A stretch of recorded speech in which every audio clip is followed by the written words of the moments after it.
Yo, it's your boy Six, and welcome back to another self-working card trick tutorial. Let me start off this video by saying a big thank you to you all for your support over 2022. It has been an incredible journey. This year we will monetize over 175,000 viewers. Just, a bunch of new subscribers, so thank you whether you just joined or you've been here from the beginning.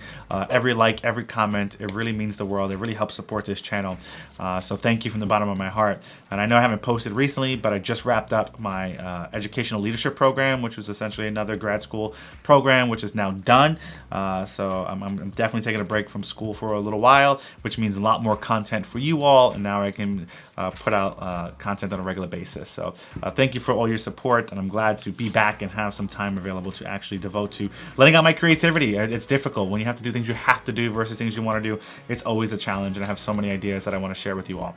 Even possibly a second YouTube channel on communication and leadership, and if that's something you're interested in, let me know down below. Aside from that, a big thank you to everybody who voted for me for South by Southwest EDU, that huge conference that takes place in Austin, Texas. They selected me, so I will be speaking there, which is incredible.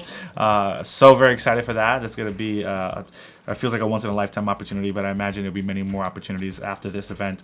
So thank you all for your support on that. I get to speak about the parallels between being a magician and being an educator, and it's my hope that I get to support educators and building connections with their students, because at the end of the day, it's what it's all about. So thank you for everyone who voted for me for that, because I'm excited to be going there. And if you live in Austin, drop a comment down below. Maybe I'll try to do a meetup, or even if you go to any magic conferences. If anybody here that's watching goes to magic conferences, drop a comment down below. Let me know what conference you'll be at in 2023. Now that I have my weekends and evenings and all that good stuff, I will try to make it out there and meet you all, because really the best part of being a magician is the community and getting to meet people and build relationships, because it really is just incredible. And anywhere I go in the world, I have a friend because of magic, and it's truly I'm just so grateful. So thank you all. I really appreciate it. I hope you all had a great holiday, and I wish you and your family and your loved ones a wonderful 2023. So from the bottom of my heart, thank you. Happy New Year. And let's go ahead and talk about today's effect. This is a self-working effect that comes from the mind of Aldo Colombini, the brilliant Aldo Colombini. That's right. It comes from a manuscript called Cards.com, which was published in 2009. I think the effect was actually published long before then, but I think this one was first included with other effects. And it's called Contact Colors. It's a very powerful effect. Multiple layers to it here, but it's also self-working. So I think there's no better way than to end 2022 than with a really powerful, strong effect that I think you're going to enjoy. So let's go ahead and take a look at today's performance.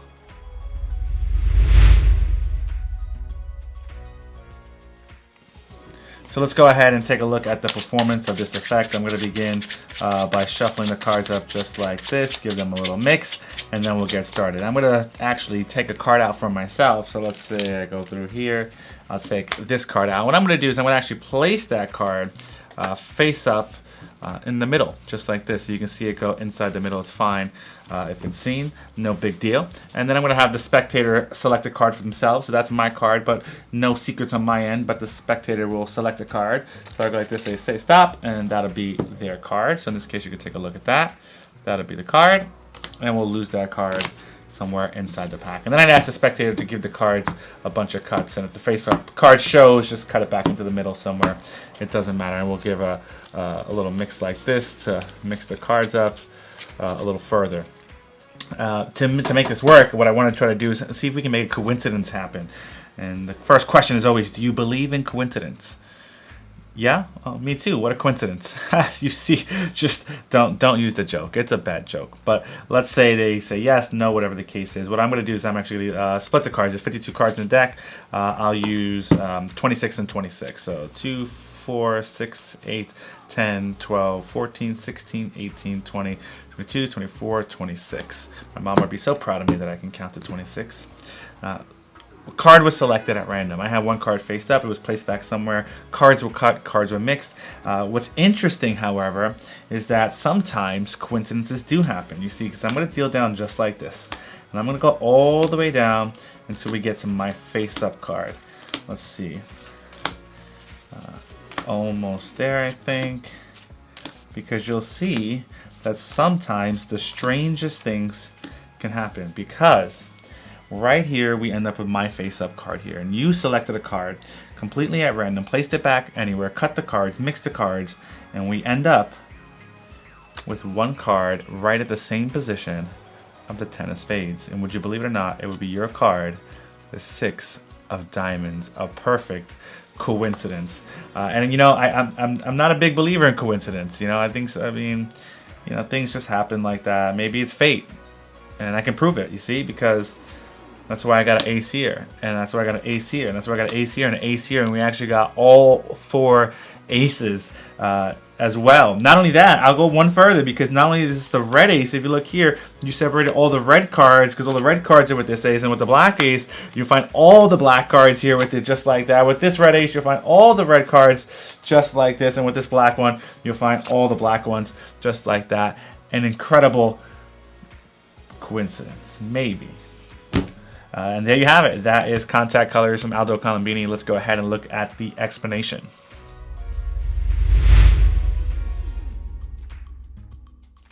Alright, so let's go ahead and take a look at the explanation for this effect. Let's start with the simple setup. Very simple. You're going to take out all the black cards like this. You're going to place one black ace at the face and one black ace at the back, just like that. That is that setup. And the same for the red. The red, it doesn't matter what order it's in, as long as you have ace on top, ace on the bottom. Same concept, you're set to go. Then you're going to take these cards and either place it on top or bottom. Again, it doesn't matter which direction it goes. That is your setup. Red ace, red cards, red ace, black cards, black ace, and you're set to go. Now the thing that I start with is the Ireland shuffle, which essentially allows you to keep the cards separated in red-black order. It doesn't disturb it. Remember, because it doesn't matter about the order of all the cards, it just remembers that they're separated, that they're red and black. And what that looks like is this. I'm going to start off by peeling off the top card, which is one card. And then I'm going to grab a bunch of cards in chunks and just do a regular overhand shuffle. And as I get closer to the middle, I want to start peeling the cards one by one to not mix those cards in the center, just to reverse them. And then once I'm past the center, I'm going to go ahead and grab a bunch of other cards, do chunks, and keep going until the last card is placed on top, just like this. Just for explanation's sake, I'll do a face up so you can see exactly what that looks like and what's happening with the cards, because it still keeps the order separated and keeps the aces where they need to be. So I begin by peeling off one card, grab chunks of cards, it doesn't matter. Then I'm going to start going one by one until I clear the middle, once I know I'm past the center, because I want to make sure that I don't mix these cards. Notice how the aces still stay in order. And now, once I'm past the middle, I can do chunks of cards, like 2 or 3 cards at a time. And then as I get closer to the bottom, I want to keep going until I peel one card left on top, which is that last ace, just like this. And all it did is essentially reverse the order, mixes some of the red cards, some of the black cards, but it keeps your aces in the same position. That's the Ireland shuffle. The next thing I want to do is go into the effect. So I'm going to end up taking a card from the top. And there's 2 ways you can play this. You can say, I'm going to take a card from the top, and you can tell a spectator, I want you to take a card from the bottom. Or I'll show you the way I do it. But just in case, I just wanted to tell you that you can have, you know, just for the context of the effect, you can say, I'm going to take one from the top portion, sorry, just one, and then tell the spectator, I want you to pick one from the bottom. You could do it that way. What I do is I begin by dribbling the cards, and I just stop somewhere and say, I'm going to take a card for myself. In this case, it'll be the 5 of hearts. And I have to place that card in the middle between the red and black cards, or between the 2 aces that are in the center.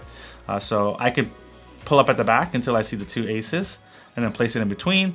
Or what I like to do is I fan the cards towards myself. I'm going to give you an exposed view, because the audience is usually in front of me. And I'll take the 5 and say, look, I'm going to take my card, I'm going to place it face up somewhere inside the middle. But really, I'm just placing it in between these 2 aces.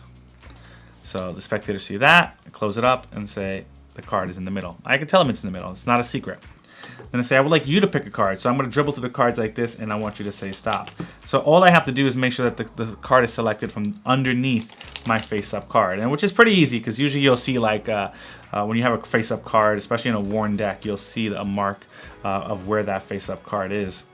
So I just leave a dribble from the few at the bottom. If they go too close towards the middle, I just drop the whole thing and just tell them, oh, you got to be a little bit faster. So I would do it like this. Oh, say stop. They're not saying stop. I say, oh, you got to be a little bit faster than that. Thank you. And do it one more time. They say stop.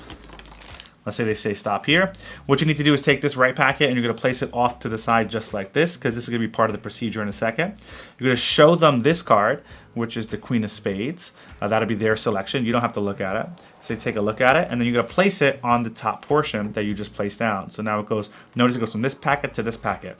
They look at the card, it gets placed on this packet, and the rest of the cards go on top. And it does two things. A, it sets up the effect for you, so the actual mathematics of the trick will work in the positioning of it. And the second, not actually mathematics, just the positioning of it. And the second thing is that it makes it look a little messy, which I like too. Then you get the spectator cut the cards, and they can cut as much as they like. It's up to them. All right. One more thing that you can add, and I'll add a link to a video that talks about this, is you can add a Charlier shuffle, which it looks like you're mixing the cards, but really it doesn't actually mix the cards. It just looks like you're shuffling the cards, but you're just cutting the cards. It's the same procedure as this. We take some cards from the top, take some cards from the bottom and put those on top, top to the bottom, top to the bottom. I won't spend too much time on this because I've covered it before. I'll link to the video if you're interested in learning the exact procedure for that in more detail. But what that does is you just keep the cards in the same position. Now you can show them their card is in the middle. What I like to do is just make sure it's in this position somewhere in the top, maybe 10 cards down, whatever the case is. Personally, I like to have it on the top portion. So why I say that, so you can spread this cards like this. You see it's here, you can just come and cut it and bring it back to the top. All right, so I want that face-up card within like the top 10 to 15 cards or so. So that allows you to do that just by setting up that positioning. So once it's there, I say, you know, there's 52 cards in a deck. I want to cut this right down the middle and try my luck to see if we can have a coincidence take place. I'm going to count off 26 cards. I count by twos. You can do whatever you want. You want to count singular. All you want to do is not reverse the order, right? You want to keep the order the same. So 2, 4, 6, 8, 10, 12, 14, 16, 18, 20, 22, 24, 26. So now we have 2 piles of cards. I square these up just like this. And now I'm ready to go into the effect. I say one card is face up, and we're going to see if we can have a coincidence. Start dealing in front of the packet just like I'm doing here until you come to the face up card.